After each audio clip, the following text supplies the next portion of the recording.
myself doctor Lalit Kumar Agarwal, assistant professor urology, चिकित्सा विज्ञान संस्थान काशी हिंदू विश्वविद्यालय में कार्यरत हूँ। आखिर यूरिनरी इनकॉन्टिनेंस क्या है? यूरिन का कपड़ों में लीक हो जाना। इसके बहुत से कारण होते हैं, जैसे कि ओवर एक्टिव ब्लैडर की वजह से ब्लैडर का बहुत अति सक्रिय हो जाना। दूसरा है स्ट्रेस यूरिनरी इनकॉन्टिनेंस।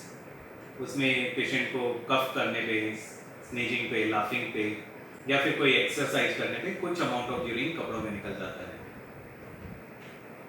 थर्ड है mix urinary incontinence, that is urge urinary incontinence and stress urinary incontinence का मिक्सचर। उसमें दोनों तरह का इनकॉन्टिनेंस होता है। फोर्थ है ओवरफ्लो यूरिनरी इनकॉन्टिनेंस। उसमें पेशेंट को कई बार नींद में यूरिन पूरी तरह से खाली नहीं होता है और फिर बचा हुआ यूरिन धीरे धीरे ड्रॉप्स की फॉर्म में निकलता रहता है कंटिन्यूसली। तो यह सब पेशेंट के लिए काफ़ी कष्टदायक होता है, एम्बेरेसिंग होता है। हम इमेजिन कर सकते हैं किसी का भी यूरिन कपड़ों में लीक हो जाए तो उसके लिए कितना एम्बेरेसिंग है। तो हमने समझा ये मुख्यतः फीमेल्स में ज़्यादा कॉमन होता है as compare to males, mainly urge urinary incontinence. वही बात करें ओवरफ्लो यूरिनरी इनकॉन्टिनेंस, वह मेल्स में ज़्यादा कॉमन होता है प्रोस्टेट की बीमारियों की वजह से। तो इसके काफ़ी कारण हैं depending on the types of urinary incontinence. जैसे स्ट्रेस यूरिनरी इनकॉन्टिनेंस में है कि पेशेंट का किसी ऑपरेशन के होने के बाद, पेल्विक सर्जरी या फिर प्रेग्नेंट फीमेल्स में प्रेगनेंसी के बाद या मीनोपोज के टाइम के अराउंड यूरिनरी इनकॉन्टिनेंस होता है।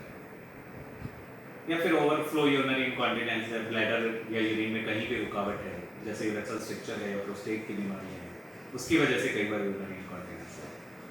ओवर एक्टिव ब्लैडर के बारे में हमने अभी बताया ही है। अदर इटियोलॉजिकल फैक्टर्स हैं, जैसे ओबेसिटी में काफ़ी कॉमन होता है, या फिर यूरिन इन्फेक्शन है, या फिर सम न्यूरोलॉजिकल कॉजेज हैं।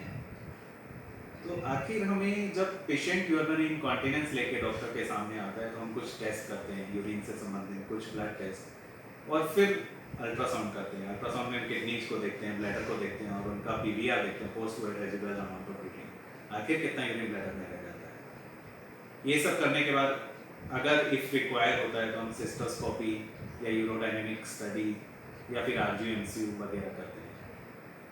तो दोस्तों, यूरिनरी इनकॉन्टिनेंस है तो डॉक्टर से मिलिए, घबराना नहीं है, उसका इलाज उपलब्ध है। इसके मुख्यतः 3 इलाज हैं। या तो first is conservative management, that is lifestyle changes. यह बहुत इंपॉर्टेंट है, हमें अपनी दिनचर्या में कुछ बदलाव करने होते हैं जिसकी वजह से यूरिनरी इनकॉन्टिनेंस की सीवियरिटी धीरे धीरे कम होती है। जैसे रात में टी, कॉफ़ी या अल्कोहल वगैरह का सेवन कम करना, स्मोकिंग कम करना, वेट को रिड्यूस करना, या फिर pelvic floor muscle therapy. Pelvic floor muscle exercises होती हैं जिन्हें कीगल्स एक्सरसाइजेज कहते हैं। इसमें हम अपनी एनल ओपनिंग के पास वाली मसल्स को धीरे धीरे कॉन्ट्रैक्ट करते हैं, फिर रिलैक्स करते हैं। ऐसा हमें दिन में 4-5 बार करना होता है और एक सेशन में कम से कम 10 से 15 बार करना होता है। उसके बाद एक और मेथड है ब्लैडर ट्रेनिंग। उसमें हम अपने यूरिनरी ब्लैडर को ट्रेन करते हैं यूरिनरी इनकॉन्टिनेंस के लिए। जैसे अभी हम 15-20 मिनट में या आधे घंटे में हर बार यूरिन जाना पड़ रहा है, तो धीरे धीरे उसका इंटरवल बढ़ाना है। कोशिश करिए 45 मिनट्स में करिए, फिर 1 आवर में, 2 आवर्स में, तो धीरे धीरे आपका ब्लैडर ट्रेन होने लगता है। या फिर कुछ और भी थेरेपी उपलब्ध हैं, जैसे बायोफीडबैक या न्यूरो इलेक्ट्रोस्टिमुलेशन। उनके बारे में अभी हम डिस्कस नहीं करेंगे इतना डिटेल से। Second option is medical therapy. उसमें मुख्यतः 2 टाइप्स के ड्रग्स हैं। One is anticholinergic, that is solifenacin, darifenacin, tolterodine वगैरह, या फिर bladder muscle relaxant, that are mirabegron, या फिर कुछ टाइम हम इन दोनों का कॉम्बिनेशन भी देते हैं अगर एक मेडिसिन से पेशेंट को फायदा नहीं हो रहा है। तो mostly 80 to 90% of the patients conservative management से एंड मेडिकल थेरेपी से ठीक हो जाते हैं। कुछ केसेस में हमें जो पेशेंट ठीक नहीं होते उनमें सर्जरी करनी पड़ती है। तो दोस्तों, आपको, आपके फ्रेंड्स को, घर में किसी को यूरिनरी इनकॉन्टिनेंस है तो घबराइए मत, अपने डॉक्टर से, फिजिशियन या यूरोलॉजिस्ट से डिस्कस करिए। इसका ट्रीटमेंट अवेलेबल है। इसी के साथ मैं अपने बात समाप्त करना चाहूँगा। Thank you.